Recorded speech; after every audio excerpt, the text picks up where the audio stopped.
राम कृष्ण हरी जय जय राम राजा राम राम कृष्ण हरी जय जय राम राजा राम राम कृष्ण हरी जय जय राम राजा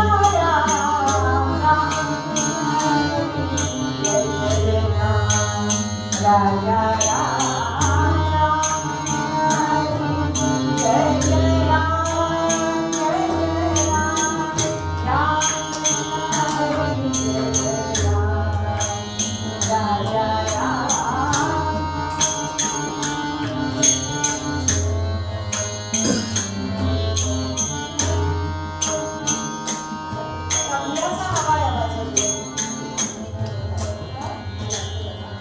राम कृष्ण हरी जय जय राम राजा राम कृष्ण हरी जय जय राम राजा राम राम कृष्ण हरी जय जय राम राजा राम राम कृष्ण हरी जय जय राम जय राम राम कृष्ण हरी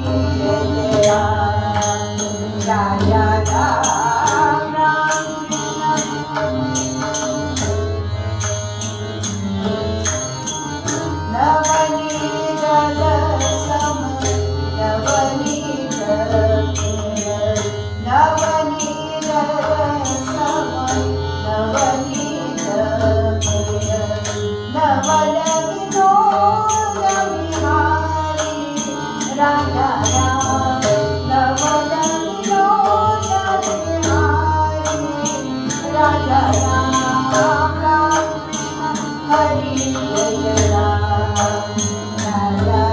राजा राम राम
निष्काम निश्चळ हरी विश्वास पाहू नये वास आणि कांची तुका मिळे ऐसा कोण उपेक्षिला नाही ऐकिला ऐसा हा संत तुकाराम महाराजांचा अभंग आहे. ज्ञानदेवे रचिला पाय तुका झालासे कळस अशा लखलखीत कळसाची ज्यांना उपमा दिलेली आहे असे संत श्रेष्ठ तुकाराम महाराज आपल्याला एक सिद्धांत सांगतात की निष्ठावंत भाव भक्तांचा स्वधर्म निर्धार हे वर्म चुकू नये. मग जिथे सिद्धांत येतो तिथे दृष्टांत यायलाच पाहिजे. जाऊया साधारण ब्रिटिशांच्या काळामध्ये. शुभमंगल सावधान असं म्हणता क्षणी वधूवरांच्या मस्तकी सर्व वऱ्हाडी मंडळींनी मंगलाक्षता उधळल्या. त्यावेळी वैदिक पद्धत नव्हती लग्नाची की अंतरपाठ झाला मंगलाष्टका झाले की लगेच बुफेची रांग ठरली असं तर होत नव्हतं.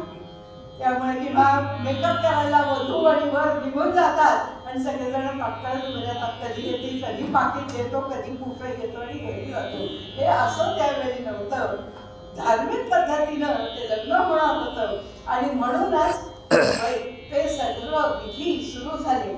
आणि मग वऱ्हाडी मंडळींनी वेगवेगळे कोपरे गाद्या गिरद्या त्यावेळी खुर्च्या नव्हत्या ना सगळ्यांना खाली बसता येत होतं. गाद्या गिरद्या अशा पकडल्या आणि कोपऱ्यामध्ये बसून गप्पा सुरू झाल्या. ब्रिटिशांच्या बद्दल टिळकांच्या बद्दल वगैरे अशा सुरू झालेल्या गप्पा पुरुषांच्या आणि बायकांच्या नेहमीप्रमाणे तुझी पैठणी किती का नवा दागिना केलास का तिची सून कशी आहे तिची जाऊ कशी आहे वगैरे वगैरे वगैरे. तेवढ्याच एका बाईने हातामध्ये केळसुणी घेतली आणि पडलेल्या सगळ्या मंगलाक्षता होत्या म्हणजे आपले रंगीत तांदूळच ना मंगलाक्षता म्हणजे तर त्या सगळ्या गोळा करायला सुरुवात केली. त्या सगळ्या गोळा केल्या आणि एका गाठोड्यात बांधल्या. हे सगळं बघत असताना एक बाई म्हणाली बघा बाई बाईचा नवरा कॉलेजामध्ये प्रोफेसर तरी बाई भिकाऱ्यासाठी अक्षरा गोळा करते. त्या गोळा करणाऱ्यांना वरती बघितलं आणि म्हणाली अगदी खरंय कॉलेजमध्ये नवरा माझा प्रोफेसर आहे बरं पगार मिळतो हो आम्हाला व्यवस्थित वेळच्या वेळी मिळतो पण काय माझ्या घरची दोघं तिघं जण मुलं माझी आणि घराचे वडीलधारे एवढंच माझं कुटुंब नाही आहे. घराचे वडीलधारे माझी मुलं बाळ आणि 22 बाल विधवा अशा माझ्या घरामध्ये राहतात. पगाराची चटणी होऊन जाते ग भातासाठी अक्षरा घेऊन चालली तू देणारेस का तुझ्या दारी येते एक पोत देशील मला तांदूळ अगं पदर पसरून मी तयार आहे दे मला. पदर पसरायची मला लाज वाटत नाही कारण मी हे माझ्या संसारासाठी मागत नाही मी त्या 22 बाल विधवांसाठी मागते. तो माझा संसार आता मोठा झालेला आहे आणि त्याच्यासाठी समाजानेही काही मदत करावी अशा अपेक्षेमध्ये आम्ही आहोत. समाजानं आमचं कौतुक करावं आमची निंदा करावी आम्हाला दोन्ही तुल्यबळच आहे बरं. आम्ही स्तुती केली म्हणून उराडून जात नाही किंवा आमचे अपमान केले अवहेलना केली आमची तरी सुद्धा आम्ही अपमानित होत नाही किंवा आमचा धीर सुटून जात नाही कारण माझ्या पतीनं आपल्या कार्यावर विधवा पुनर्वसन कार्यावर निष्ठावंत भाव ठेवलेला आहे. माझा माझ्या पतीवर विश्वास आहे तोही निष्ठावंत भाव आहे आणि आमचा दोघांचाही या कार्यावर आहे. त्यावेळी बाई शिकत नव्हती मंडळी त्यामुळे बालविधवांची स्थिती किंवा विधवा स्त्रियांची स्थिती ही फार दयनीय होती. आहे त्या घरामध्ये म्हणजे माहेरी असो किंवा सासरी असो गुलामासारखं राब राबायचं. चांगलं चुंगलं द्यायचं नाही चांगलं चुंगलं खायचं नाही कुठे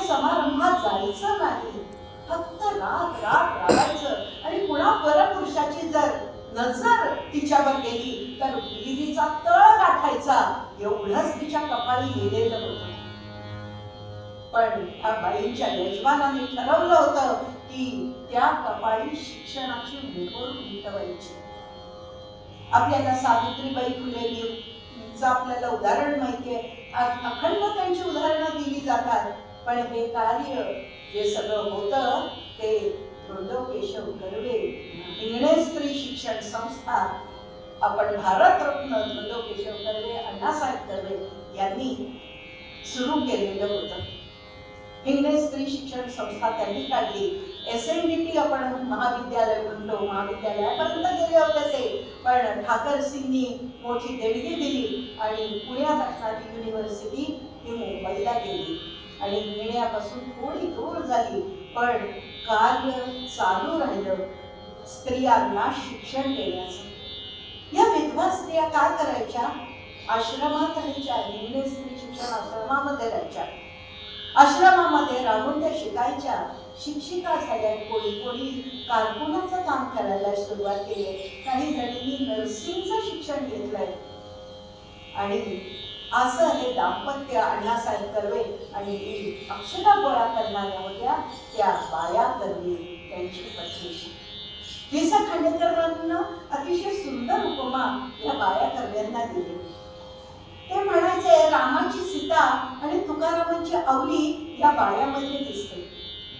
कारण धोंडो केशव कर्व्यांच्या पावलावर पाऊल ठेवून वनवासामध्ये जाण्याची सुद्धा तयारी बायाची होती. कष्ट उचलण्याची, उपसण्याची तयारी बायाची होती.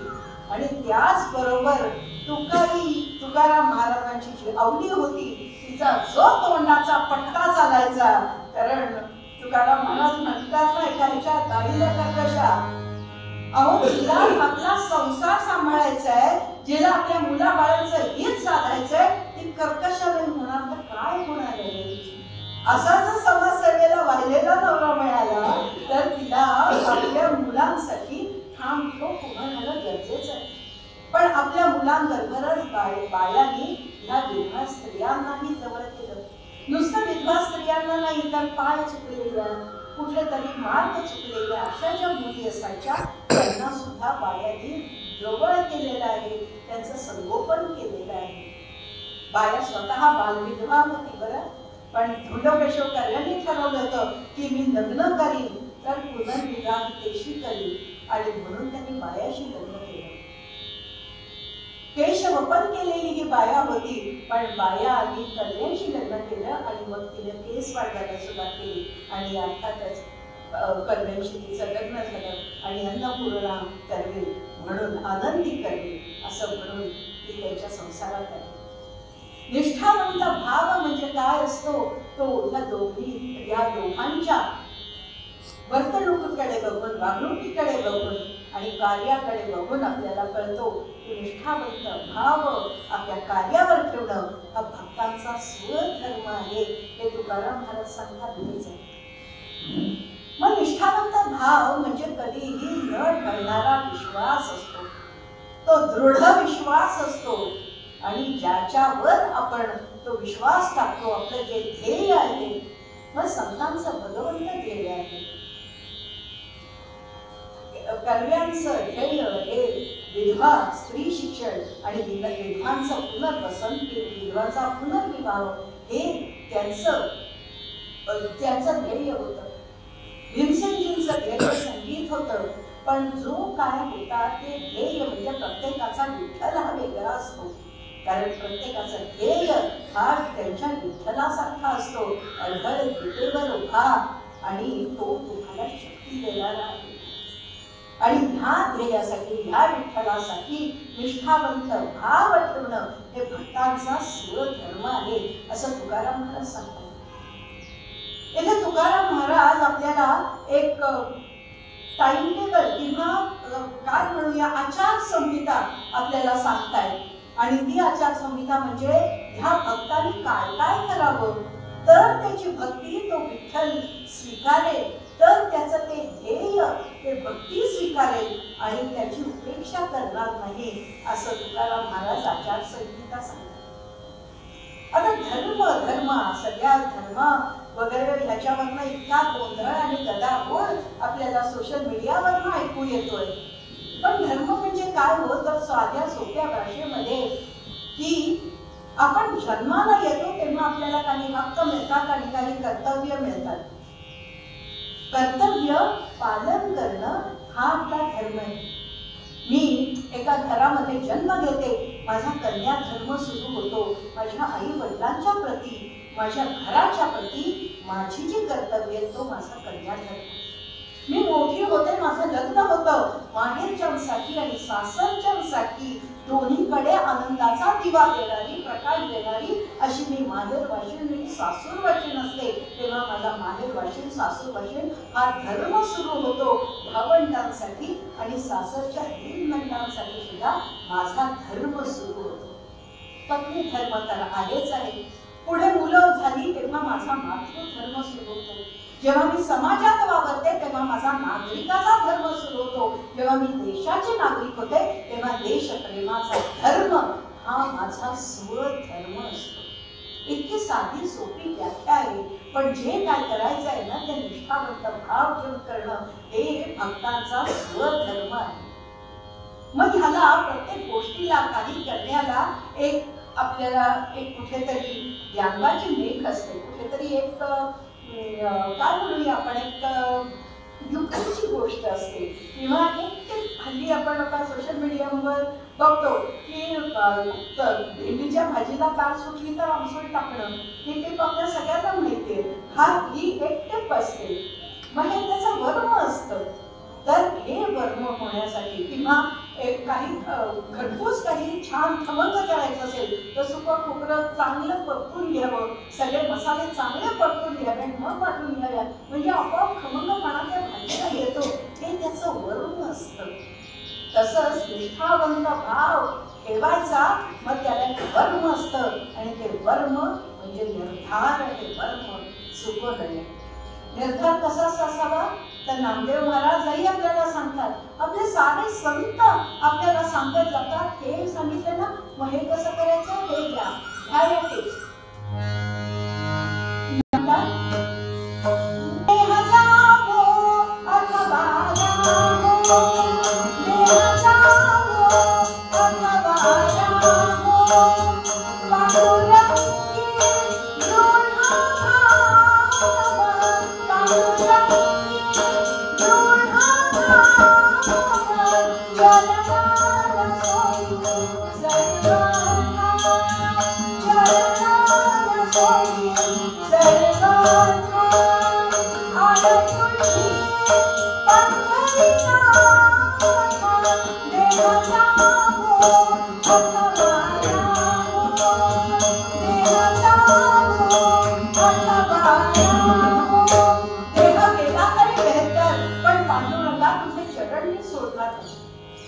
चौऱ्याऐंशी लक्ष योनी फिरून येतो असं म्हणतात. तर माझी देही फिरायची तयारी आहे, पण तुझे चरण मी सोडणार नाही.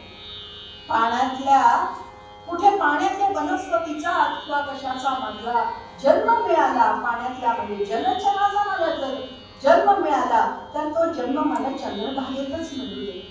म्हणजे काय होईल, तुझं दर्शन घेऊन येतील त्या वारकऱ्यांची चरण धूळ मला मिळेल. म्हणून मला जलचराचा जन्म असेल तर मला चंद्रभागेतच दे. वनस्पतीचा जर जन्म दिलास तर मला तुळस होऊ दे. तुझ्या मस्तकात तुझ्या चरणांवर मला स्वतःला वाहून घेऊन दे. पक्षाचा जन्म दिलास तर मला धार होऊ दे, म्हणजे तुळशा कळसावर मी अखंड शांतपणे माझे पंख पसरून मी विहरत राहील. तुझ्या कळसाला मी सावली देईन. पण प्रत्येक जन्मामध्ये प्रत्येक ठिकाणी मला तुझं सान्निध्य असू दे भगवंता, असं नामदेव महाराज मागतात. देह गेला तरी बेहतर, पण तुझे चरण मी सोडणार नाही, असा नामदेव महाराजांचा निर्धार आहे. हा निर्धार असणं हे निष्ठावंत भाव आपण जपण्याचा असा हे वर्म आहे. निर्धार हे वर्म चुकू नये. असाच निर्धार कोणाचा होता तर छोटासा ध्रुव बाळ होता. धावत धावत धावत धावत राजसभेत गेला. आपले राजपिंडे वडील बसले सिंहासनावर. ते पाहून त्याला आनंद झाला. धावत धावत गेला, वडिलांच्या मांडीवर बसायला गेला. ते सावत्रांनी त्याला खाली ओढ्याने ढकलून दिला. त्या एवढ्याशा बाळाचा अपमान झाला आणि मग त्याच्या लक्षात आलं की आपले वडील काहीच बोलत नाहीये. मग जिथे आपले वडील आपल्या अभिमानाचा, आपल्या मानाचा संरक्षण करू शकत नाही, तर मग जगात दुसरं कोणीच नाही. त्याने आईला विचारलं. आई म्हणाली, आता नारायण आहे, तोच आपलं सगळं रक्षण करतो आणि तोच आपल्याला बुद्धी देतोय आणि तोच आपलं इप्सित पूर्ण करतो. आणि मग त्या नारायणाला शोधायला जावं म्हणून तो वनात निघालेला तपश्चर्यासाठी. अतिशय छोटा बाळ आहे ध्रुव बाळ. वाटेत भेटले त्याला नारद मुनी. नारायण नारायण. आणि त्या नारद मुनींनी त्याला गुरु मंत्र दिला. ओम भगवते वासुदेवाय, ओम भगवते वासुदेवाय. आणि हा मंत्र म्हणत त्यांनी तपश्चर्येला आरंभ केला. इंद्रादी सगळे देव घाबरले, कारण ही तपश्चर्या कशासाठी आहे? इंद्रपद मिळवण्यासाठी नाही ना. आणि म्हणून त्याच्यावर 12 वादळ लोटून टाकलं, त्याच्यावर विजा चमकवल्या, त्याच्यावर हिंस्र प्राणी सोडले. पण योगाचा अंधकार तसाच्या तसा राहिला. ओम भगवते वासुदेवाय हे अखंड चालू. इंद्राने स्वतः त्याच्या आईचं स्मृतीचा मृत्यू झाला आणि म्हणाला, बाळा तुझ्याशिवाय मला काही सुचत नाही रे, तू घरीच आहे. आई म्हणतीये, आई मागणं मागतीये, आई जवळ घ्यायला प्रयत्न करते. बाळ विरघळणारच ना? नाही, ध्रुव बाळ विरघळला नाही. ओम भगवते वासुदेवाय. एकच मागणं त्याचं, नारायण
अढळपण, कोणीही मला उठवणार नाही अशा ठिकाणचं अढळपण.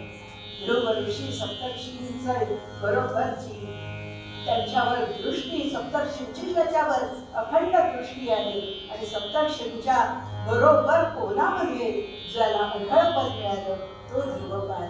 निर्धार हे वर्म सुकोने, निष्काम निश्चळ विठ्ठली विश्वास, पाहू नये वास अनेकांची.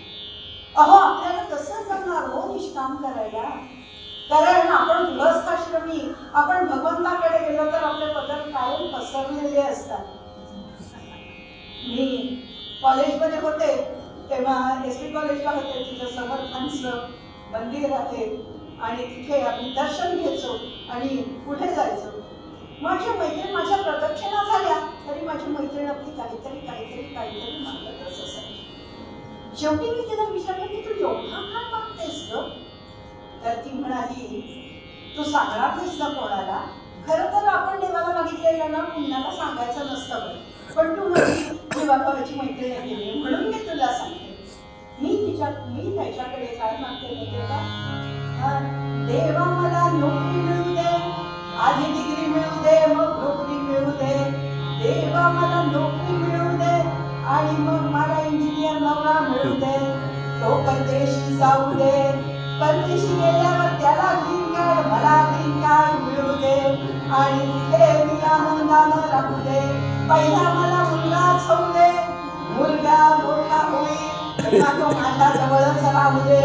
सून मी तिकडचीच करीन, सून माझ्या नेतच राहू दे. सर्व नातवंड माझ्या शब्दाबाहेर नसू दे. देवा सार घरदार माझ्या शब्दात असू दे. डॉलर बहुचा मान मला मिळू दे. स्वामी समर्थ महाराज की जय. म्हणजे आता नाही आमच्या कॉलेजमध्ये आम्ही पाऊल टाकतोय तर तिचं तिथपर्यंत नातवंडापर्यंतच सगळं मागणं की त्या भगवंताकडे एका प्रार्थनेत मागायची. हे सकाम भक्ती आहे. निष्काम निश्चळ निष्काम कोणाचं? त्या माय माऊलीचं, आपल्या वडिलांचं जे प्रेम आहे ना ते निष्काम आहे. वडिलांचं जे आपल्या आई वडिलांचं जे आपल्या मुलावर असतं ना ते. अहो कित्येक घरांमध्ये अजूनही मी बघितलंय, मुलगा ऑफिसला निघाला, एकीकडे बुटाचे लेसेस बांधतोय, तयार झालाय, शेजारी लॅपटॉप बॅग आहे तरी आई त्याला भरवतीये. अरे 2 घास खाले, अरे एवढासा तरी बदाम तरी खाले, अरे थोड्याशा मनुका तरी खाले. कसा बाई हा जाणतो. वडील सुद्धा लांबून बघत असतात पण हळूच त्याची गाडीची किल्ली आणून देतात, त्याचं सगळं सामान तिथे आणून ठेवतात. हे निष्काम निश्चय त्यांचा तो मुलगा असतो ना, तोच त्यांचा विठ्ठल असतो. त्याचं छान बोलले, तो माझा म्हातारपणी, मी माझ्या म्हातारपणी तो मला किती आधार देईल हा विचार आपल्या पिढीला तर आता कधी पोचतच नाहीये. किंवा आपल्या आधीच्या पिढीच्या लोकांमध्ये ही भावना होती आणि म्हणूनच सगळ्यासाठी नाटकं लिहिली गेली. पण आताची आपली पिढी आहे ना, आकाशी झेप घेरे पाखरा सोडी सोन्याचा पिंजरा, तुला पंखामध्ये बळ भरून दिलेलं आहे, आता तू आकाशात विहार कर आणि तुझी भरारी बघताना आम्ही तृप्त होतो. मग आम्ही आमचे सवंगडी आम्ही एकत्र करतो आणि आम्ही आमचा वेळ चांगला घालवतो. आमचे सवंगडी जे आहेत ते छंद आणि सवंगडी हे आम्ही एकमेकांच्या हाकेला धावून जातो. हे आमचे संबंध आमच्या बरोबरीच्या लोकांबरोबर होते. अशी आपली पिढी आता पुढे चाललेली आहे. त्यामुळे निष्काम निश्चळ विठ्ठली विश्वास, पाहू नये वास अनेकांची. तुका म्हणे ऐसा कोण उपेक्षिला. मग जर निर्धारानं निष्काम भावनेनं तुम्ही मनापासून जर निर्धारानं ते निष्ठावंत भाव तुमच्या उपास्य दैवतावर ठेवला तर तो विठ्ठल, तो भगवंत, तो तुमची कधीही उपेक्षा करणार नाही. तुका म्हणे ऐसा कोण उपेक्षिला, नाही ऐकेला ऐसा कोण. बाबा आमट्यांचं पुस्तक वाचत होते, साधनाताईंनी संविधा हे पुस्तक लिहिलेलं आहे, आत्मचरित्रपर आहे. कुष्ठरोग्यांची सेवा करायची, देह मंदिर, देह चित्त मंदिर, एकतेते प्रार्थना अशी असते. कारण मानवाची मानवानं केलेली प्रार्थना आणि त्याची सेवा म्हणजे देव मंदिर, चित्त मंदिर. माणसांमधला देव भगवंत बाबा यांनी पाहिला. कुष्ठरोग्यांची वसाहत गावात कशी होणार म्हणून वडोऱ्याला, तिथे वरोड्याला, वडोरा वरोडा दोन्ही त्यांची नावं आहेत, त्या वरोड्याला गावाबाहेर जंगलामधली एक जागा त्यांना दिली होती. तिथे तुमची वसाहत तुम्ही सुरू करा, गावात येऊ नका. आपल्या कुष्ठरोगींना घेऊन बाबा आणि साधना तिथे राहायला लागले. जंगल होतं, ते जंगल कापलं. जंगलाच्या इथे त्यांनी पत्र्याच्या शेड्स उभ्या केल्या होत्या. तिथे अस्वल, वाघ, विंचू, साप ह्या सगळ्यांची, माकडं या सगळ्यांची झुंज आहे. हे सगळे जण आणि बलाढ्य रोग, कुष्ठरोग याच्याशी झुंज आहे. हे दाम्पत्य तिथं सगळ्यांना ठेवून राहत होतं. निर्धार हे वर्म, निष्काम, निश्चळ. अहो, आपल्या या औषधासाठी, औषधाचा काय परिणाम होतो याचा प्रयोग करण्यासाठी बाबांनी स्वतःचं शरीर सुद्धा दिलं होतं कलकत्त्याला डॉक्टरांकडे, की माझ्यावर तुम्ही प्रयोग करून बघा, मी रस टोचून द्यायला तयार आहे.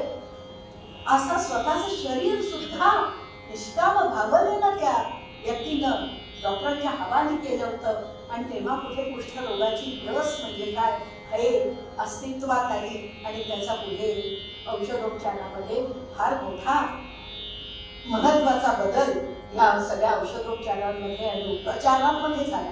अशा सगळ्यांमध्ये ते राहत होते.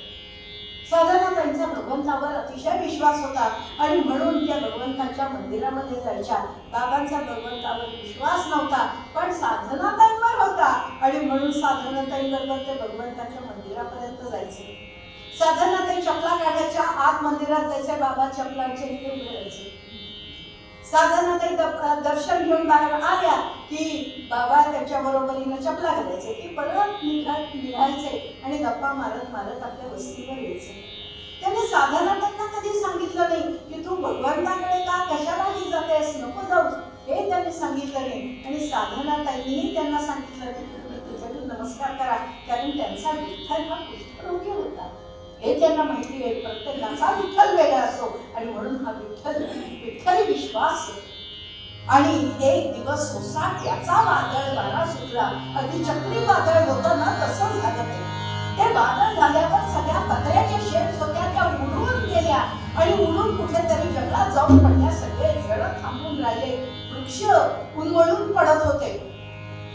वादळ शांत झालं. सगळ्यांनी बघितलं सगळ्या कुष्ठरोग्यांचे संसार उघड्यावर आले होते. गाई गुरं सुद्धा एकमेकांना बिलगून होती आणि सहज बाबांच्या घराकडे लक्ष गेलं. आणि बाबांच्या घराचं घर जे बांधलेलं होतं त्या पत्र्यांच्या शेड्स मध्ये नाही, कारण बाबांना कोणी राजकारणी कोणी फॉरेनर्स भेटायला यायचे म्हणून त्यांच्यासाठी दगड मातीचं घर बांधलेलं होतं आणि ते पार जमीनदोस्त झालं होतं. तिथं फक्त ढिगारा उरला होता. साधारण त्यांच्या काळजाचा ठोका चुकला कारण त्यांची मुलं तिथं झोपलेली होती. सगळे जण धावले आणि त्या ढिगाऱ्या खाली आता काय बघायला मिळेल असं सगळ्यांना थरकाप झाला होता. सगळे जण थरथरत्या हाताने दगड बाजूला करत होते. साधारण टाहो फोडलेला होता. सगळे दगड बाजूला झाले, बाजूला झाले झाले झाले आणि तिथे मुलं झोपली होती. ती कॉट दिसली. ती कॉट अशी पाच बसलेली होती. मुलांनी सकाळी झाले असेल. अजून दगड बाजूला काढले तर ती बरोबर अशी व्ही सारखी झाली होती आणि या बाजूनी प्रकाश आणि या बाजूनी विकास रांगत रांगत बाहेर आले. उपेक्षीला कोण असा कोण उपेक्षीला, तुका म्हणे असा कोण उपेक्षीला. अनन्यास चिंतयन्तो माये जनाः पर्युपासते तेषां नित्यां युक्तानां योगक्षेमं वहाम्यहम्. भगवंतांनी सांगितलं नाही की बाबांनी माझी पूजा कधी केली नाही, पण माणसांमधल्या आत्मारामाची त्यांनी पूजा केलेली आहे. आणि मग निर्धारानं निष्काम पद्धतीनं निष्ठावंत भाव ठेवून त्यांनी काम केलेलं आहे. मग त्याची उपेक्षा भगवंत करणार नाही. दोन्ही मुलं जिवंत बाहेर आली. डॉक्टर प्रकाश बाबा तेव्हा सिनेमा तुम्ही पाहिलेला आहे. एका सांगत्यांचं सुद्धा एवढं मोठं कार्य चाललंय. दोघांची दिगंत कीर्ती पोचलेली आहे, जगभर झालेली आहे. असा आहे निष्ठावंत भाव कसा एका श्रीकृष्ण भक्ताने ठरला ते आपण ध्यान भागामध्ये बघूया. आपण आख्यानाकडे जाण्यापूर्वी आपण निरूपणाचा अभंग गाऊया.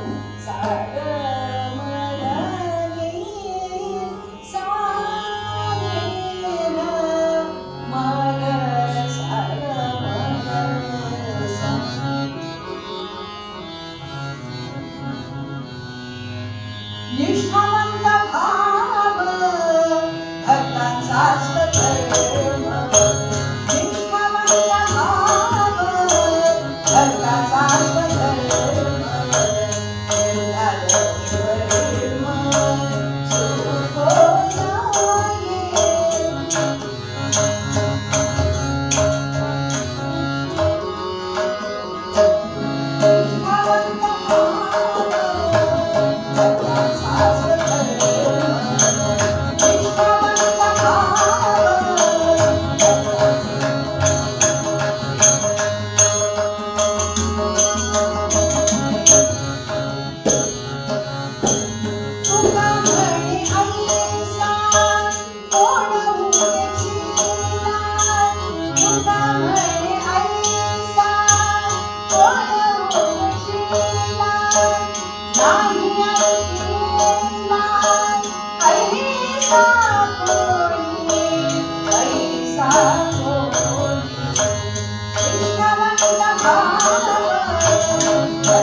सौराष्ट्र,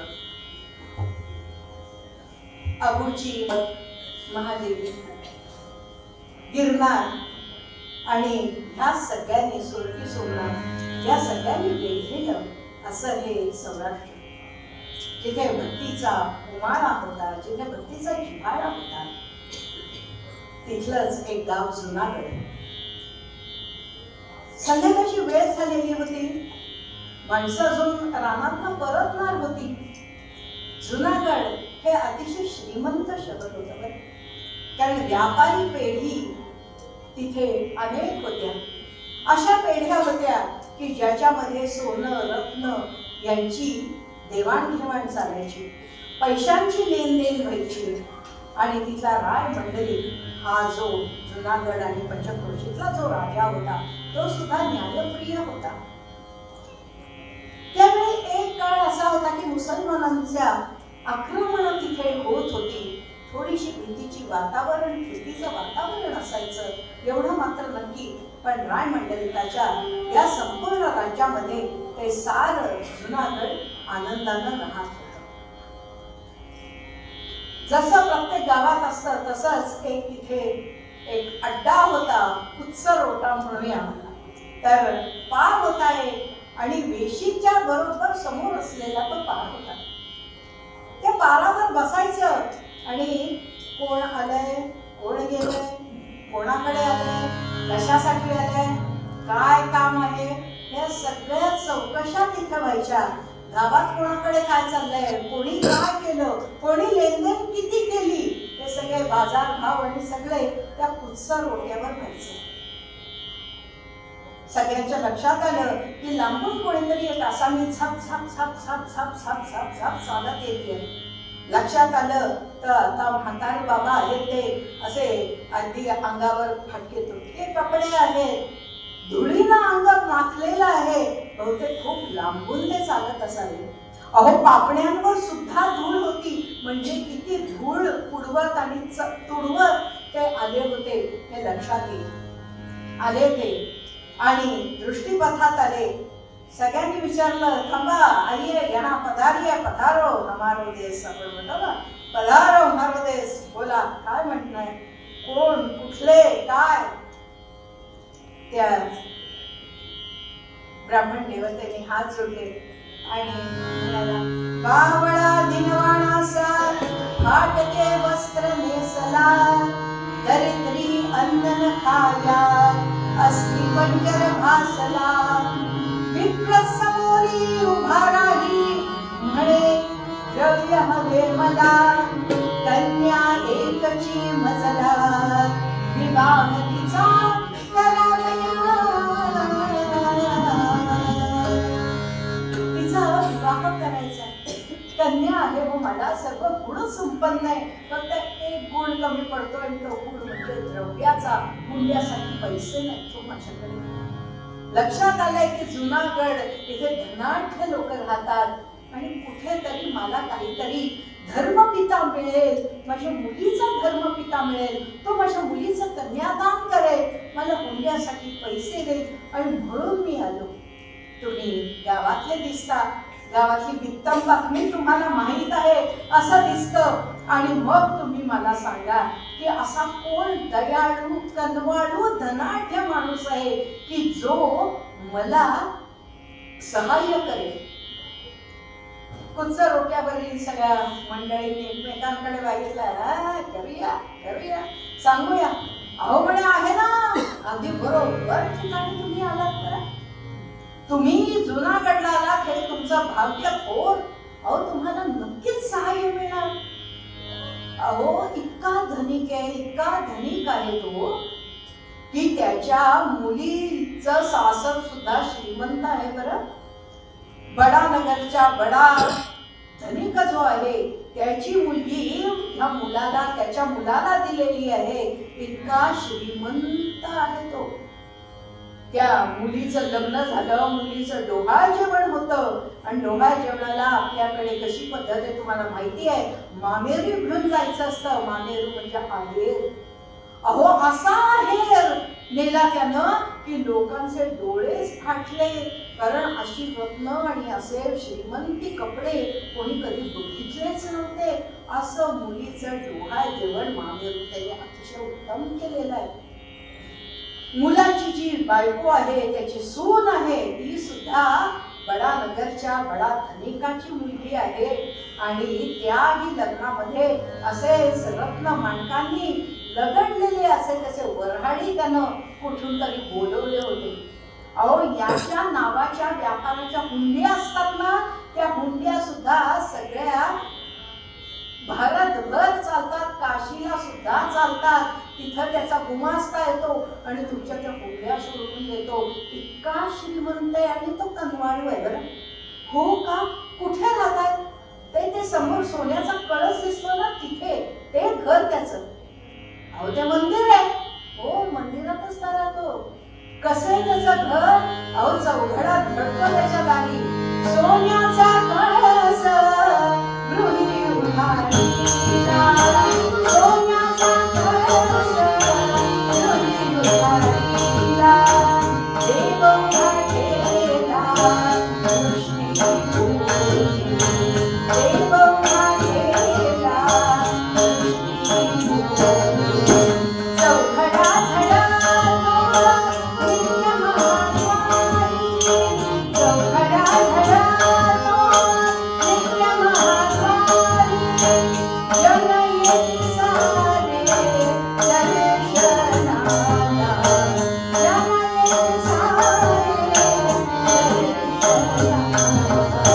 सोन्याचा कळस गृहिणी उभारलीला, सोन्याचा कळस, सोन्याचा कळस, सोन्याचा कळस गृहिणी उभारलीला. सोन्याच्या कळस असलेल्या ठिकाणी तो राहतो. म्हणजे काय? जरा म्हणाले पण एक आहे बरं, ठाकरनाथाचं ते मंदिर आहे. पण ज्याचं आम्ही नाव सांगतोय ना, तो माणूस महान नाटके आणि लबाड आहे बरं. जर तुम्ही खरे असाल आणि जर तुम्हाला खरोखर गरज असेल तर खनपटीला बसा त्याच्या. ठाकरनाथाची शपथ घाला त्याला आणि पैसे मिळवूनच दाखवा. नक्की त्याच्याकडनं तुम्हाला पैसे मिळतील. तुम्ही जा जाल हो जा. त्या ओंगीमध्येच राहतो. वेश गरिबाचा घेतोय. दरिद्री गरिबाचा वेश त्यानं घेतलेला आहे. पण हे आतला छुपा रुस्तम आहे. धनिक आहे बरं. मागून काढा. सगळं वर्णन केलंय ना, तर तेच आहे. जाऊन मागूनच या. आम्ही वाट बघतो इथे. सगळ्यांनी त्या ब्राह्मणाला पाठवलं. ब्राह्मण आशेनं झप झप झप झप चालत गेला. सगळे श्रम त्याचे विसरले गेले. आशेनं त्यानं त्या मंदिरामध्ये पाऊल टाकलं आणि त्याला ऐकवलं, वैष्णव जन तो तेने कहिये,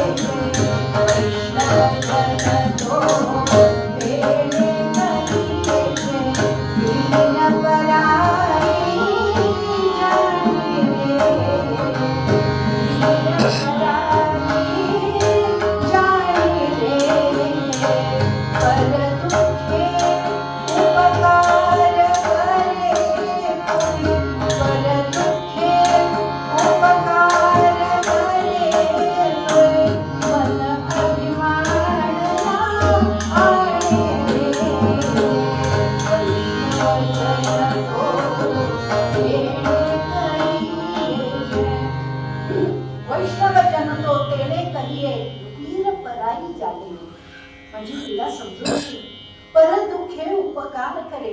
पर दुःखावर माझ्या दुःखावर तो उपकार करणारे आणि मनामध्ये अभिमान न आणता तो करेल. कारण तो वैष्णव जन आहे असं तो म्हणतो. संत दिसतात वेगळं आहे परंतु ते अंतरी मिळालेले आपण म्हणतो ना, तेच जे का रंजने गांजने त्याचे म्हणे जो आपुले तुझी साधू ओळखावा. वैष्णव जन तो तेने कहिये. दोघांचे अर्थ समान आहेत. त्या आवाजाच्या रोखाली गेला. धर्मशाळेत तिथेच ओवरीमध्येच एक पर्णकुटीसारखं बांधलेलं होतं. त्या पर्णकुटीच्या दारात तो जाऊन उभा राहिला. त्यानं आत पाहिलं तर 65-65 वृद्ध डाकोरनाथाची छोटीशी मूर्ती होती. समोर कृष्ण मूर्ती होती. त्यांच्या समोर हातामध्ये एक तारा होता, एका हातामध्ये चिपळ्या होत्या आणि गात होते वैष्णव जन तो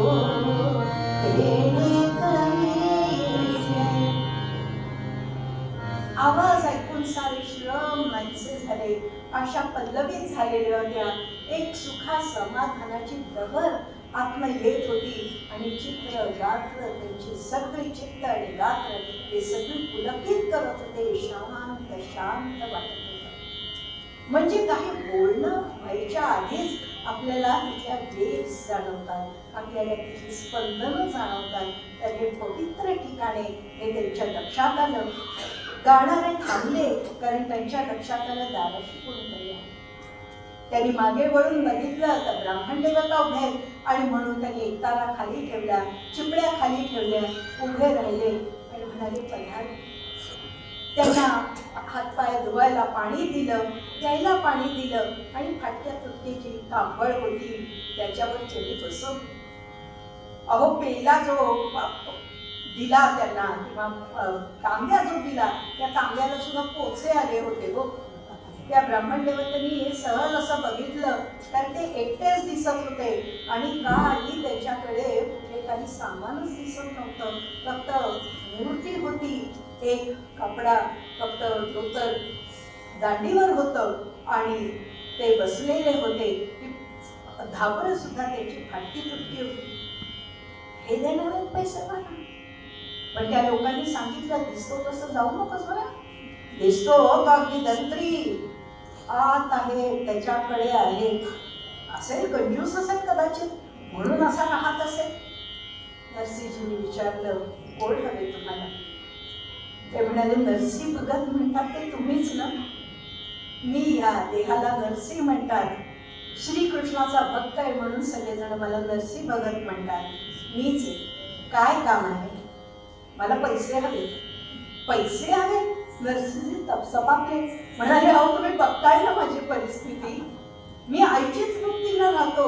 मंदिरात जे कोण येतील ते मला जाताना काहीतरी देऊन जातात आणि ते खाऊन माझा उदरनिर्वाह चालतो.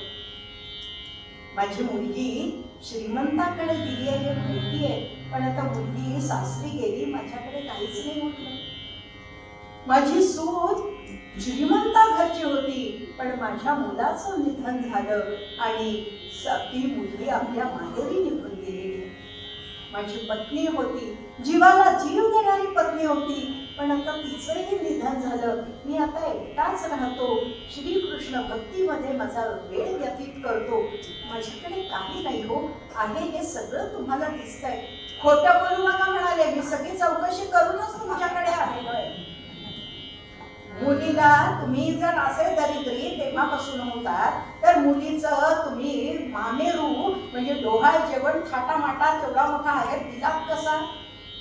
मुलाचं लग्न एका श्रीमंताच्या मुलीकडे केलं तेव्हा लवाजमा घेऊन जो तुम्ही वराड गेला होतात ते वराडाने सुद्धा उंची अलंकार आणि वस्त्र नेसली होती ती कशी? अहो आई वडिलांचं श्राद्ध केलं तुम्ही तेव्हा गावाला नव्हे पंचक्रोशीला आमंत्रण दिलं होतं आणि तिथे जेवायला तुम्ही स्वतः साजूक तुपाच्या बादल्याच्या बादल्या घेऊन तुम्ही सगळ्यांना वाढवत होतात. हे काय आम्ही बघितलं नाही? धनिकाला एखाद्या जमणार नाही असं तुम्ही करून दाखवलं. तुमच्याकडे पैसे आहेत, मला तुम्ही पैसे द्यावेत अशी माझी इच्छा आहे. पत्नी गेली असली तरी सुद्धा तुम्ही वानप्रस्थाश्रम घेतला नाही, गृहस्थाश्रमीच आहात. त्यामुळे गृहस्थाश्रमाचा धर्म आहे की आलेल्या याचकाची इच्छा पूर्ण केली पाहिजे. त्यामुळे याचक उभा आहे, माझ्या मुलीचे धर्मपिते भाऊ. आता भांडणाचा सूर जरा नरमाईमध्ये आला आणि त्यांनी करुण गाथा सांगितली. माझी मुलगी सर्व गुण संपन्न आहे हो, पण फक्त पैसे नाहीत ना म्हणून तिचं लग्न होत नाही. कृपा करा मला थोडे पैसे मिळवून द्या. नरसिंहजी म्हणाले डाकोरनाथाकडे बघितलं, कृष्णमूर्तीकडे बघितलं, म्हणाले हे काय खेळ खेळतोयस रे आता माझ्याशी? ठीक आहे म्हणाले, तुम्हाला किती रुपये हवे? 60 रुपये तरी हवे. त्या काळात 60 रुपयामध्ये मोठं लग्न व्हायचं बरं म्हणजे असं पण सारं. ते म्हणाले ठीक आहे, तुम्ही इथे बसा, मी जरा तजवीज करतो असं म्हणून नरसीजी बाहेर पडले आणि विचार करायला लागले कोणाकडे मागूया आता. आठवलं धरणीधर शेठजी आहे, त्यांच्याकडे ते गेले. धरणीधर शेठजीची पेढी ही राजेशाही पेढी होती. धरणीधरजींनी नरसीजींना बघितलं, ताडकनाने आसनावरून उठले, गादीवरून उठले आणि नरसीजींना हात धरून वरती आणलं. विलक्षण आदर भाव आहे नरसीजींबद्दल. नरसीजींना बसवलं आणि म्हणाले, भगतजी काय करू तुमच्यासाठी? नरसीजी म्हणाले, इथं काम होईल तर आपलं, मला ना 60 रुपये हवे. एकदम तिथले कारकून होते, ते लिहित होते, कान मात्र कोण काय बोलतंय त्याच्याकडे होते. सगळ्यांच्या लेखणे हातातनं खाली पडल्या. ह्या भगतजींना 60 रुपये नाही. धरणीधरजी म्हणाले, बरं कशासाठी हवे? म्हणाले, एक जण आलाय माझ्याकडे याचक आणि त्याच्या मुलीसाठी लग्नासाठी त्याला 60 रुपये हवे, तुम्ही मला 60 रुपये द्या. धरणीधरजी म्हणाले की असं कसं, तुम्ही ओळखता का त्याला? नाही. नाव काय माहित नाही, गाव काय माहित नाही, कुठे राहतात माहित नाही, आणि त्यांच्यासाठी तुम्ही मागायला लागलात? हो, त्यांनी मला कृष्णाची शपथ घातली. धरणीधरजी म्हणाले, भगतजी तुम्ही आलात माझ्याकडे बरोबर आहे, माझ्याकडे पैसे, पण तुमची जागा चुकली हो. मी जेव्हा मंदिरात आलो होतो आणि मंदिरात आपली भेट झाली असती आणि जर तुम्ही तिथे मला मागितले असते ना, त्यासाठी मी 100 रुपये तुम्हाला देऊन टाकले असते. पण आज तुम्ही माझ्या पेढीवर आलाय. पेढीचा सुद्धा एक धर्म असतो. माझ्या वाडवडिलांपासून ही पेढी चालत आलेली आहे आणि एक कर्तव्य आणि पेढीचा धर्म आहे. हे गहाण टाकल्याशिवाय आम्ही कोणाला काही देत नाही. तुम्ही गहाण काय टाकणार? नरसीजी हसले, म्हणाले, माझ्याकडे काय इकताला आहे आणि करताला आहे, या पलीकडे माझ्याकडे काही नाही, काहीच नाही. फाटकी धाबडी आहे फक्त, अजून काय आहे? सगळे बुचकळ्यात पडले. नरसीजींना उलट रिकाम्या हाती पाठवावं असं काही त्यांना वाटेना आणि म्हणून सगळेजण विचार करायला लागले. आणि धरणीधर सरजींना एकदम सुचलं. म्हणाले, अहो तुमचा असावरी राग लिहून द्या ना मला. नरसीजी चपाकले, असावरी राग लिहून घेऊ? हो, जोपर्यंत ते ब्राह्मण देवता तुमचे पैसे व्याजासकट परत करत नाही ना, तोपर्यंत तुम्हाला असावरी राग म्हणता येणार नाही. सगळेजण बघायला लागले. धरणीधर शेठजींना झालं काय? असावरी राग म्हणजे काय? सारे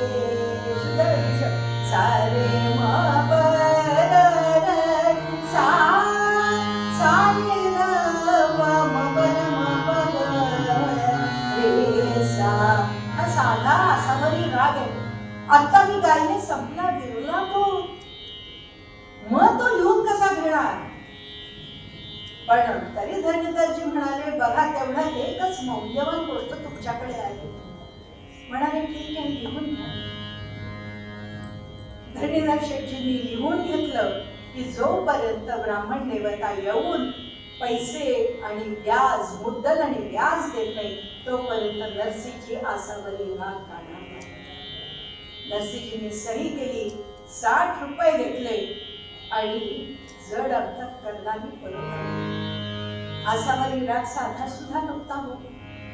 तुम्ही म्हणाल कितीतरी राग रागिणी असतात, तोच एक राग काय? वेगवेगळे राग गाऊ शकतात ना? नाही, तो असावरी राग विशिष्ट होता, विशिष्ट वैशिष्ट्य होतं त्याचं. नरसीजी आले त्या ब्राह्मण देवतेला, त्यांनी 60 रुपये दिले आणि तो नमस्कार करून निघून गेला. नरसीजींनी विचारलं नाही नाव काय, गाव काय. श्रीकृष्णाने हा खेळ खेळलेला आहे, त्यालाच बघत मला आता भेटायचं नाहीये. मंडळी, काय होतं हा असावरी राग? 5 वर्षाचे बाळसे झाले, 5 वर्षाचे बाळसे झाले, ऐका हो काय घडणार, ऐका हो काय.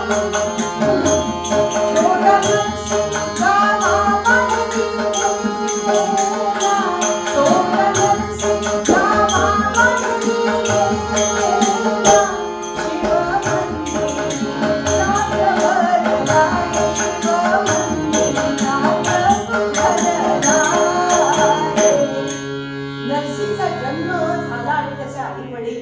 वारले त्याला मोठ्या भावानी आणि दादीनं आजीनं त्याला वाढवलेलं होतं. मोठा भाऊ खूपच मोठा होता, त्याचं लग्नही झालं होतं आणि तो उत्तम पेढी सांभाळत होता. व्यवहार चतुर होता, व्यवहार कुशल होता आणि खातं पितं श्रीमंत घर नरसीचं होतं. दादीने वाढवलं. दादी बरोबर तो जायचा इकडे तिकडे, प्रवचनांना जायचा, कीर्तनांना जायचा, नामस्मरणाला जायचा आणि श्रीकृष्णाचे भक्तीचे संस्कार त्याच्यावर व्हायला लागले होते आणि अखंड तो श्रीकृष्ण श्रीकृष्ण श्रीकृष्ण श्रीकृष्ण असाच तो करायचा.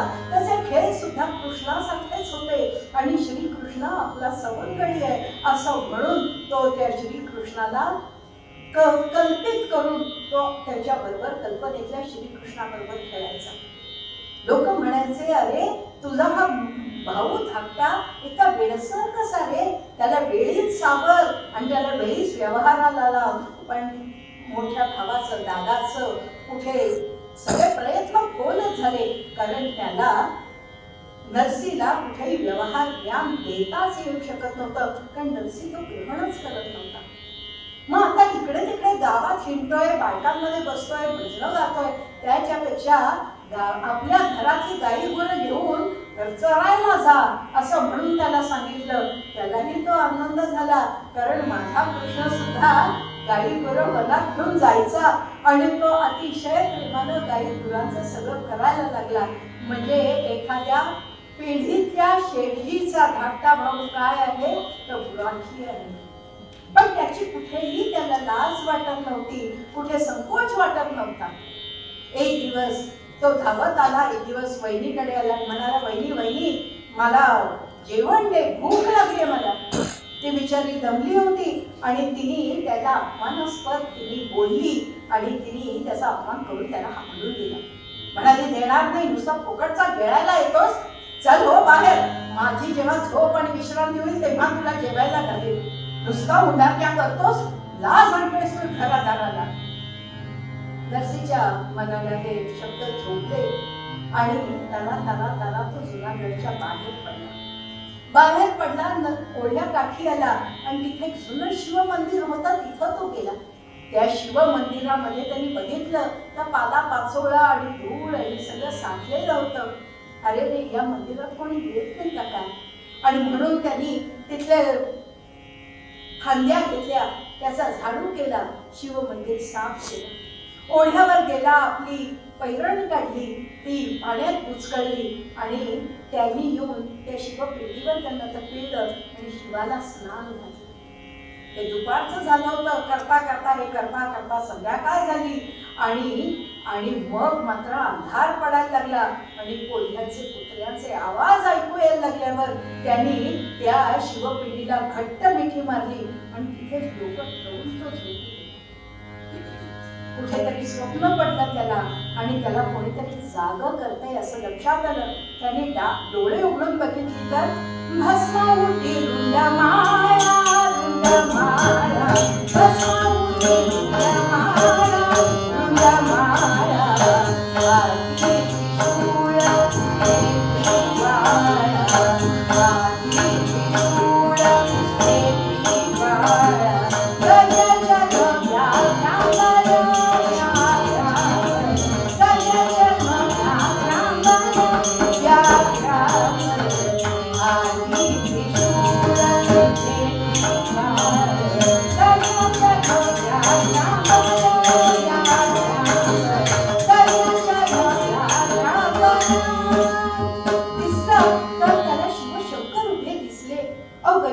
पांघुरलाय, गळ्यामध्ये नाग आहे, त्रिशूळ हातामध्ये आहे, त्रिनेत्री ज्वाळा असलेलं हे त्रिनेत्री असं रूप दिसलं. मंडळी, हे सारं नरसिंहजींनी आपल्या अभंगांमध्ये लिहून ठेवलेलं आहे. त्यांना स्वप्नांमध्ये हा सुषुप्ती जागृती स्वप्न सुषुप्ती आपण म्हणतो तेव्हा त्यांना हा दृष्टांत स्वप्नामध्ये सांगितला. शिवशंकरांनी दर्शन दिलं. नरसिंहजींना विचारलं, बाळ तू कोण? तुझ्या साऱ्या सेवेनं मी प्रसन्न झालोय, तुला काय हवं? आपण असतो तर आपण यादी दिली असती. नरसिंहजी म्हणाले, दादी मला म्हणाली आहे ना की कोणाकडे काही मागायचं नाही, पण तुम्हाला जे आवडतं ना ते तुम्ही मला द्या. हे म्हटल्यावर शिवशंकर हसले, म्हणाले मी तुला एका ठिकाणी घेऊन जातो, पण हे असं जाता येणार नाही. ड्रेपरी चेंज करायला लागणार ना आपल्याला, कपडे चेंज करायला लागणार. आणि क्षणार्धात ते एका गोपीच्या वेशात उभे राहिले आणि नरहरी रसिकजींना सुद्धा एक छोटीशी गोपी, चुणचुणीत गोपीचा वेश दिला आणि दोघही जण पोचले वृंदावनामध्ये. वृंदावनामध्ये श्रीकृष्ण लीला चालू होती. रंगांचा उत्सव होता, फागुन होता आणि त्या फागुनाचा उत्सव श्रीकृष्ण आणि गोपी आणि गोप सगळे मिळून करत होते. श्रीकृष्णाचं कर्तव्यच हे होतं, धर्मच हा होता, सगळ्या समाजाला एकत्र करायचं. रंगात रंगला श्रीरंग, अवघा रंग एक झाला, हे करण्याचं सामर्थ्य श्रीकृष्णामध्ये होतं. आणि तिथे फागुन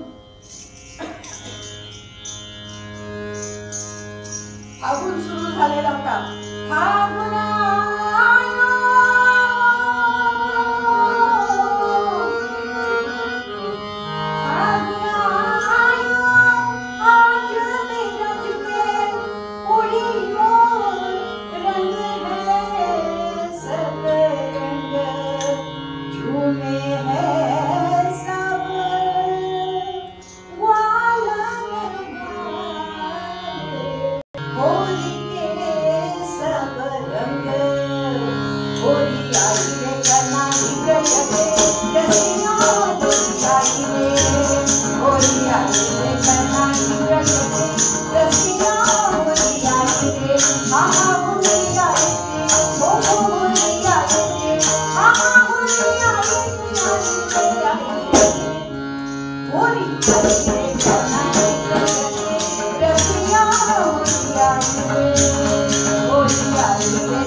त्यांनी विचारलं की छोटी गोपी कोण, कोणाला आणलंयस? शिवशंकरांनी सांगितलं हा तुझा भक्त आहे, तुझ्या कृष्ण भक्तीचा प्रचार आणि प्रसार हा करणार आहे, म्हणून त्याला काय काय तुझं चालू आहे, रासमंडल कसं आहे हे बघण्यासाठी मी त्याला इथे घेऊन आलोय. श्रीकृष्णांनी त्याच्याकडे बघितलं. आपल्या हातातली जी बासरी होती ती त्याच्या कंठाशी लावली, मस्तकी लावली. गुरु अनुग्रह वेगळा काय असतो आणि म्हणाले हा काव्य रचणार आहे, मग मला काहीतरी ऐकून दाखव बघू. नरसिंहजींनी त्या छोट्याशा मुलांनी त्या श्रीकृष्णाकडे बघितलं, तो रंग बघितला आणि मग श्रीकृष्ण हसले.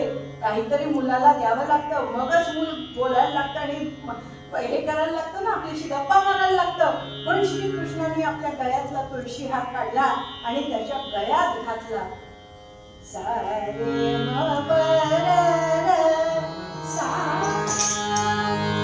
नरसिंहच्या तोंडातनं त्या छोट्याशा नरसिंहच्या तोंडातून बाहेर पडलं, कर जोड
म्हणताना असावरी राग आहे हे सुद्धा आपसुकत्याच्या तोंडातून बाहेर पडलं. धन्य यमाला, धन्य गोपाला, धन्य असावरी राग रे, हे उल्लेख त्याच्यामध्ये झालाय. हे नरसिंहजींचा काव्य आहे आणि संत कधीही खोटं बोलत नाही. त्यांनी हे अनुभव घेऊन ठेवले. हा असावरी राग त्यांनी गायल्याबरोबर श्रीकृष्ण प्रसन्न झाले आणि म्हणाले, जेव्हा जेव्हा हे हा असावरी राग आणि हे पद गाशील ना, तेव्हा मी येईन तुला, मी आलिंगन देईन. जिथे असशील तिथे येऊन मी तुला आलिंगन देईन आणि माझ्या गळ्यातला तुळशी हार मी तुझ्या गळ्यात घालीन. असा होता तो असावरी राग आणि धरणीधर शेठजींनी तोच घेऊन घेतला. त्या छोट्याशा नरसिंहचं मोठा झाला नरसी भगत मध्ये रूपांतर झालं. खरं तर हे खूप मोठा आख्यान आहे, पण आपण उडी मारूया. नरसी भगत झाले होते. लाकूरनाथाच्या मंदिरामध्ये ते राहायला लागले होते आणि तिथं अखंड कीर्तन प्रवचन ते करायचे. ह्या रास मंडळ त्यांनी बघितलं होतं. त्यांनी काव्य रूपामध्ये खंड काव्य आहे त्याचं आणि त्या ग्रंथाचं नाव आहे रास मंडळ. हारमाला म्हणून त्यांचा अजून एक अभंगांचा संग्रह आहे.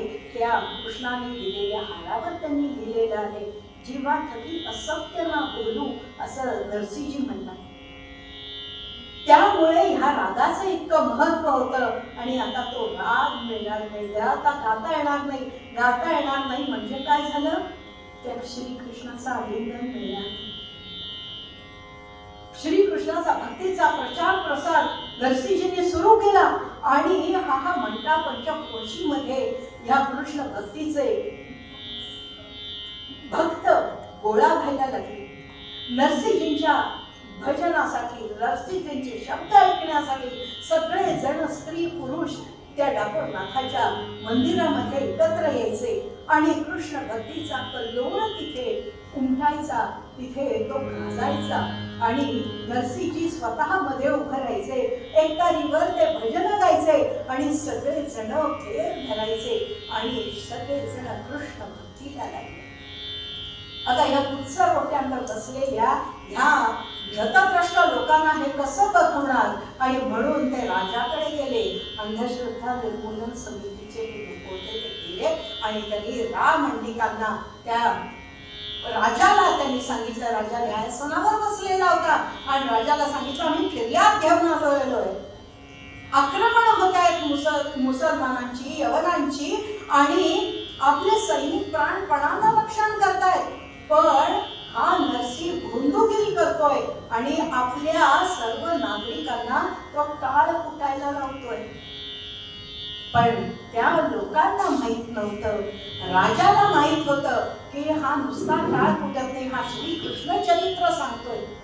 बाळकृष्ण, गोपालकृष्ण, गोपीकृष्ण आणि धनुर्धारी, चक्रधारी पूर्ण पुरुष श्रीकृष्ण याचं शौर्य, धैर्य, पराक्रम हा सगळ्यांना सांगतोय आणि मधामध्ये स्वधर्माची त्यांनी पताका जागृत ठेवली, उंचावत ठेवली, ज्योत जागृत ठेवली.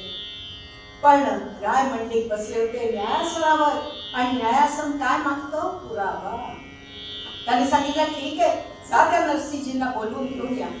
नरसिंहजींना बोलवणं पाठवलं आणि म्हणाले, हे म्हणतात की तुम्ही भोंदूगिरी करता आणि तुम्ही जादूटोणा करून तो तुळशीहार गळ्यात घालता, तर तो तुळशीहार गळ्यातला आणून दाखवा आम्हाला आणि सिद्ध करा की तो तुमच्या भजनाने तो तुळशीहार तुमच्या गळ्यात येतो. नाहीतर तुम्ही भोंदू आहात हे तुम्ही सांगा, हे तुम्ही मान्य करा आणि या सर्वांची माफी मागा. नरसिंहजी म्हणाले, मी भोंदू नाही, माझी कृष्ण भक्ती भोंदू नाही, तुळशीहार भोंदू नाही, तो खोटा नाही. जर मी भोंदू आहे असं म्हटलं तर माझा श्रीकृष्ण पण भोंदू होईल, तो खोटा होईल आणि माझी भक्ती खोटी नाही. पण मी तो असावरी राग म्हणू शकत नाही, कारण तो गहाण पडलाय. सगळे मंत्री आणि सगळेजण खो खो हसायला लागले. कोण असा मूर्ख सावकार भेटला की ज्यानं असावरी राग, एक निर्गुण गोष्ट तुमच्याकडनं घेऊन घेतली. धरणीधर शेठजींना बोलवलं पाठवलं. धरणीधर शेठजी आले म्हणाले, होय होय महाराज, मीच तो लिहून घेतलाय आणि त्याच्यामध्ये अट आहे. रायमंडिक म्हणाले, मी त्या हाराचा अनुभव घेतलाय, पण मी आता न्यायासनावर बसलोय, मला पुरावा हा पाहिजेच, कारण न्यायासनाचा तो धर्म आहे आणि माझा धर्म मला पाळला पाहिजे. आणि म्हणून जसा तुम्ही पेढीवरचा धर्म पाळला, हा भक्तांचा धर्म पाळतोय, मला न्यायसनाचा धर्म पाळला पाहिजे. आणि म्हणून या धर्मासाठी मी तुम्हाला सांगतोय, तो हार तुम्ही द्या, हे 60 रुपये घ्या. ते म्हणाले नाही ना, त्याच्यामध्ये आम्ही असं लिहून ठेवलं ब्राह्मण देवत त्यांना पैसे दिले तरच ते गाऊ शकतात, नाही तर नाही. आता करणार काय, कोण नाव काय, गाव काय ब्राह्मणाचं माहित नाही, कोण कुठला माहित नाही, ओळखीचा माहित नाही, कशाचीच काही माहिती नाही, कुठे करणार. राजाने दवंडी पिटवली, असं कोण असेल तर त्यांनी यावं पुढे, पण कुठूनही कोणीही आलं नाही. त्यांना आज्ञा केली, तो तुळशी हार दिसलाच पाहिजे. नरसिंहजी म्हणाले तो हार येणार नाही हे तर नक्कीच आहे, पण श्रीकृष्णाचं नाव घ्यायला मला कधीही मी थकत नाही. ही काया गेली तरी सुद्धा चालेल, पण श्रीकृष्णाचं नाव हे माझ्या अखंड मनामध्ये गात राहील. आणि तुझ्या समोरच राजा मी गायला सुरुवात करतो. दरबारामध्ये नरसिंहजी उभे आणि राधे कृष्ण गोपाल कृष्ण, राधे कृष्ण गोपाल कृष्ण, राधे कृष्ण गोपाल कृष्ण, राधे कृष्ण गोपाल कृष्ण, राधे कृष्ण गोपाल कृष्ण, राधे कृष्ण गोपाल कृष्ण, राधे कृष्ण गोपाल कृष्ण, राधे कृष्ण गोपाल कृष्ण, राधे कृष्ण गोपाल कृष्ण. नरसिंहजी मंदिरात राजवाड्यात उभे आहेत असं सगळ्या जुनागड भजन पंचक्रोशीमध्ये पसरली वार्ता. आणि सगळे जण राजवाड्याकडे यायला लागले, जथेनं यायला लागले. कृष्ण भक्त जे होते ते सारे सारे राजवाड्यामध्ये. राजाची आई स्वतः देवघरामध्ये देवासमोर धरणं धरून बसली की माझ्या मुलाच्या हातून पातक व्हायला नको, साधू संतांचा छळ व्हायला नको. राम मंडिक स्वतः सुद्धा व्यथित झालेले होते, ते सुद्धा आळवणी करत होते. राधे कृष्ण गोपाल कृष्ण, राधे कृष्ण गोपाल कृष्ण, राधे कृष्ण गोपाल कृष्ण. दिवसामागे दिवस चालले होते, दिवस रात्र नरसिंहजी उभे होते, कारण त्यांना सांगितलं होतं जोपर्यंत तो हार गळ्यामध्ये येत नाही तोपर्यंत थांबायचं नाही. दिवस रात्र, 1 दिवस, 2 दिवस, 3 दिवस, 4 दिवस, 5 दिवस, 8 दिवस झाले. 65चा म्हातारा भजनामध्ये तल्लीन होता, पण शरीर रोगकृश आहे, ते शरीर थकायला लागलं होतं, थरथर थरथर थरथर सुटली होती. विविध भजन आणि अभंग श्रीकृष्ण स्तुतीचे नरसिंहजी गात होते. आणि मग मात्र त्यांनी टाळ फोडला, सावरिया तुझ बिना कहाँ से पाऊं अपना दुख किसको सुनाऊं रे चैन कहाँ से पाऊं. सावरिया सावरिया सावरिया. तो सावरिया सुद्धा आपल्या स्थानी अतिशय विलक्षण तो उधळून गेलेला होता. त्याला ही आर्त इच्छा होती की माझ्या भक्त श्रेष्ठाला ही कडकडून मिठी मारावी, पण त्यानेच हा डाव खेळला होता ना, त्याचाही धर्म होता, त्याला धर्म सोडता येत नव्हता आणि तोही वाट बघत होता काय करावं. शेवटी नरसिंहजींनी सुरू केलं, सारे गरे गरे सा सारे गम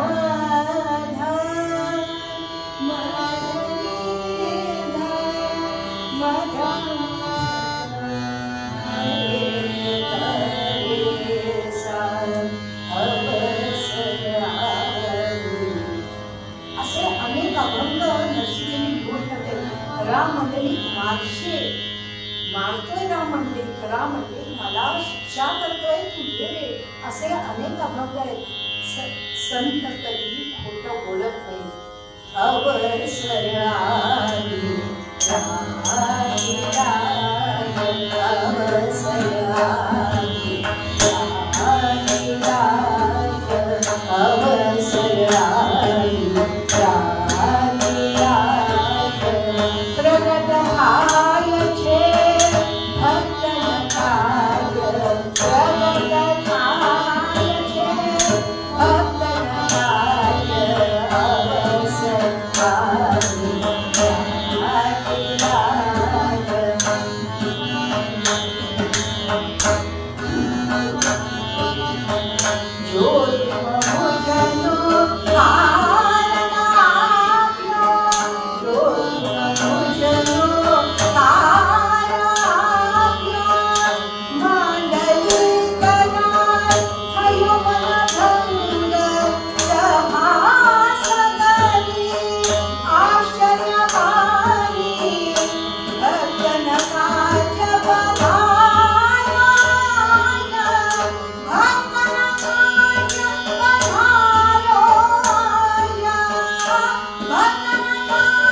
नरसिंहजींच्या गळ्यामध्ये तो अगदच तुळशी हार आला आणि त्यांच्या चेहऱ्यावर तृप्ती होती, कारण भगवंतांनी त्यांना कडकडून आलिंगन दिलेलं होतं.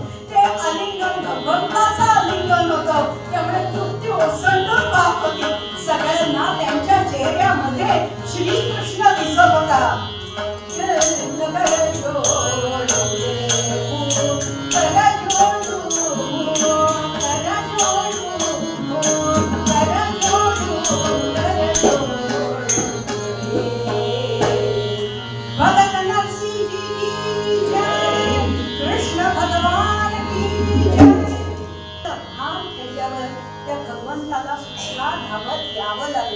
आणि तुका म्हणे ऐसा कोण उपेक्षिला नाही ऐकिला ऐसा कोणी म्हणतात ना, तसंच नरसिंहजींची उपेक्षा झाली नाही. हे सगळे जेव्हा मी ठरवते एखाद्या संतांचं जेव्हा चरित्र लावायचं तेव्हा त्यांचे अभंग आपल्या कीर्तनामध्ये असले पाहिजे. सकल संत गाथेमध्ये हे सारे अभंग नरसिंहजी नेतांचे आलेले आहेत आणि त्याच्यामधलाच उत्तर काही कीर्तनकार माझ्या आधीचे केदारनाथ म्हणायचे, पण केदारनाथ म्हणताच मी सुद्धा एकदा केदारनाथावरूनच केलं होतं कीर्तन, पण नाही. जेव्हा मी हे वाचायला गेले, धन्य असावं रागरे, धन्य ये माझा, धन्य गोपाला, धन्य असावं रागरे, आणि म्हणून तो असावं रागामध्ये ती रचना मी स्वर सास त्याला चढवला आणि नरसिंहजीच्या पायाशी. आज इथे मी आले, माझं जे काय बोलले वेड्या वाकुडे गायनं तुझा संभळली ना असं असं म्हणते, तुम्ही ऐकून घेतलं. भैरवीला जाऊया. निष्ठावंत भाव भक्ताचा स्वधर्म, निष्ठावंत भाव भक्ताचा स्वधर्म, निर्धारान मर्म तू कोणाय, तुका म्हणे ऐसा कोण उपेक्षिला.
Ah